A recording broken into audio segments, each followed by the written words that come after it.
네, 안녕하세요. 여러분들의 구독과 좋아요로 이 채널이 유지되고 있습니다. 네, 영상 속도는 1.5배를 추천드리고요. 항상 구독자님, 멤버십 회원님들에게 감사하다라고 말씀을 드리면서, 자, 이번 내용은 금리 관련된 이야기 추가 소식 한번 준비를 해보았고요. 그 다음에 디브본의 비트코인 이야기 한번 준비를 해보았습니다. 자, 한국은행 총재도 금리 인하 검토 공식화 발언을 하기도 했었는데요. 한국은행 같은 경우에는 이번에 이창용 씨가 부임을 했죠. 그래서 이번에 이창용 씨는 IMF 쪽에서 오랫동안 근무를 해왔던 경험치 기반이 상당히 높고, 그 다음에 그만큼 네트워크도 상당히 잘 갖추어져 있는 인물로 이렇게 보고 있는 실정입니다. 그렇다 보니까 이창용 씨에 따른 이 금리 인하 추이에 따른 검토의 메시지는 상당히 신중하게 검토를 했기 때문에 이제 금리 인하에 따른 준비를 한다라고 볼 수가 있겠고요. 그렇게 되면 아마도 뭐 신용대출이나 부동산 대출에 따른 부담 요소는 점진적으로 좀 많이 낮아질 것으로 보여집니다.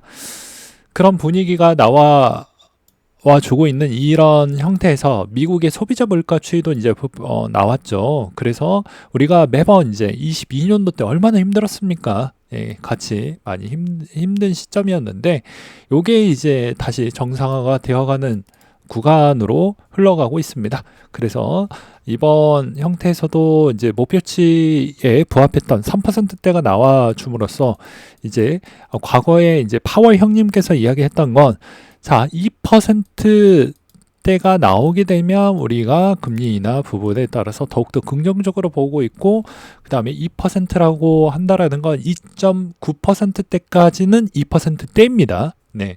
그렇기 때문에 그런 발언을 또 하셨기 때문에 아마래도 이번 형태에서는 금리 인하에 따른 가능성이 매우 높아지고 있는 실정이다라고 볼 수가 있습니다.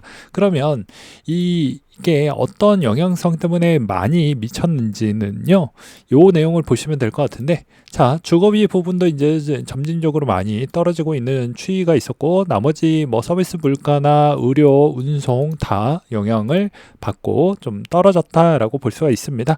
반면에 이제 의료 서비스 부분은 생각보다 좀 더 지지부진한 형태로 좀 떨어지고 있는 추이를 볼 수가 있게 되겠는데요. 이 자료를 보시면 알 수가 있습니다. 자, 모든 내용들은 배워두면 다 쓸모가 있습니다. 참고로 재미없어도 꼭 들어주셔야 됩니다.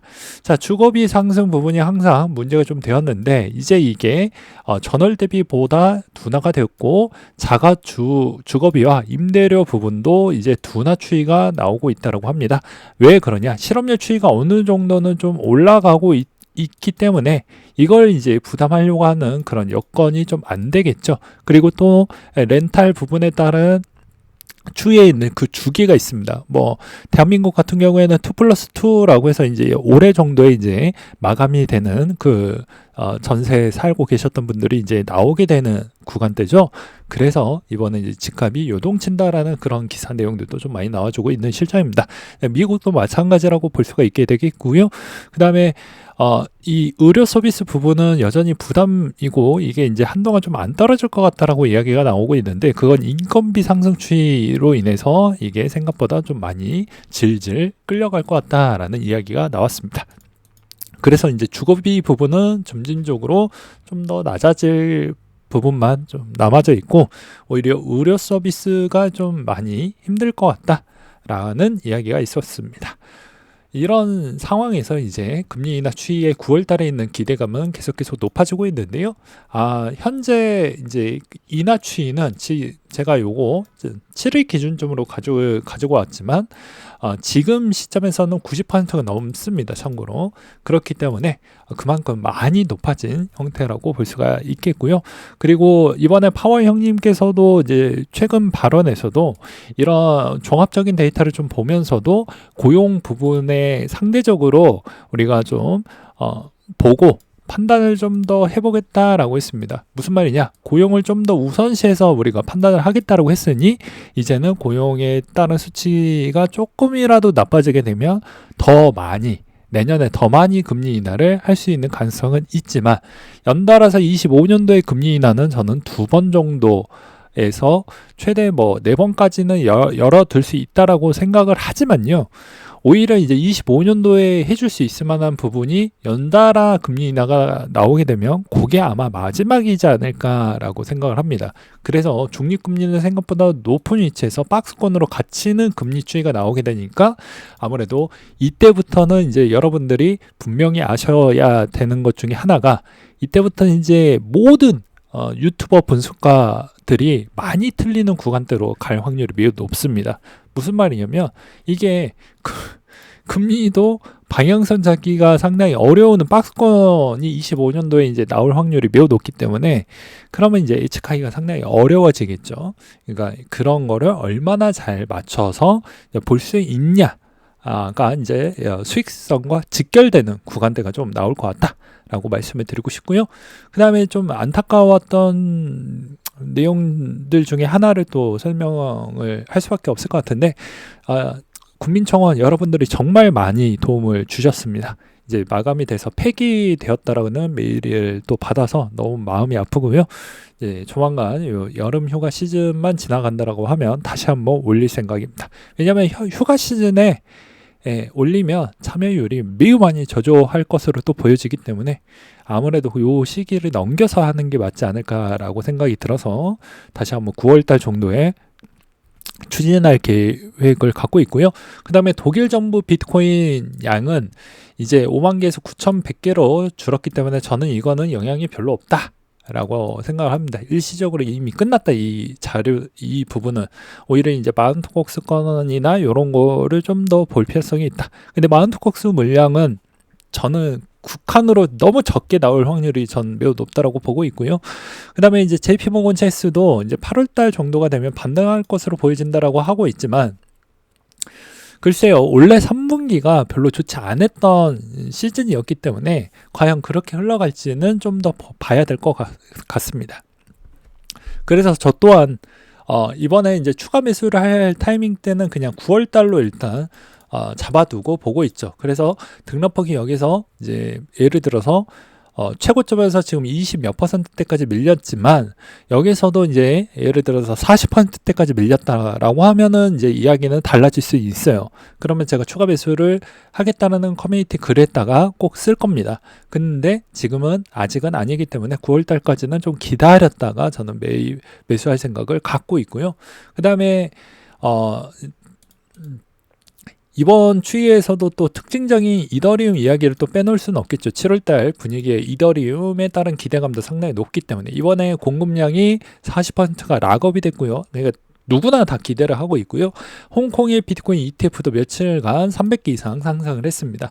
그러니까 여러분들은 어떤 포지션을 가져가든 간에 제가 저번에도 이야기를 했지만 무조건 우상향을 믿는다. 비트코인이 우상향을 믿는다. 뭐 어떻게 하라고 했습니까? 적립식으로 해야 된다고 했죠. 언제까지? 여러분들이 부자가 될 때까지. 이건 뭐 여러분들의 뭐 이렇게 뭐 신적인 존재와 뭐 말도 안 되는 그런 형태로 무작위성으로 이걸 추천하는 게 아닙니다. 다 저번 시간에도 설명을 드렸고 뭐 몬테카를로 기법으로 통해 가지고도 설명을 드렸고요. 그런 걸로 검증이 이미 다 된 형태이기 때문에 필수 요건이 적립식과 우상향 패턴이 이제 다 가능하다라고 하면 요거 그대로 계속할 필요성이 있다라고도 설명을 드리기도 했었죠. 그 다음으로 이제 저스틴 선도 최근에 요즘 이제 평균 수익률 추이를 보게 되면 저스틴 선도 나쁘지 않습니다. 그래서 가지고 와봤는데 저스틴 선도 2월 달에 1조 원 상당의 이더를 매입을 했다. 그러니까 즉 비트코인이 이때까지 1월 달에 보여주었던 퍼포먼스를 기억을 해두셨다라고 하면 이더리움도 마찬가지로 그것보다는 좀 못할 수도 있겠지만 그래도 수익성은 올라올 수 있는 가능성이 여전히 존재한다 라고도 생각을 해볼 수가 있겠죠.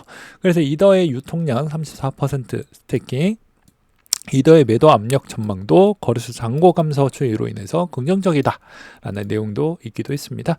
그 다음에 기타 소식으로는요, 장 대표가 이제 남은 위믹스 다 이제 정리하고 있는 좀 수순이라고 하고요.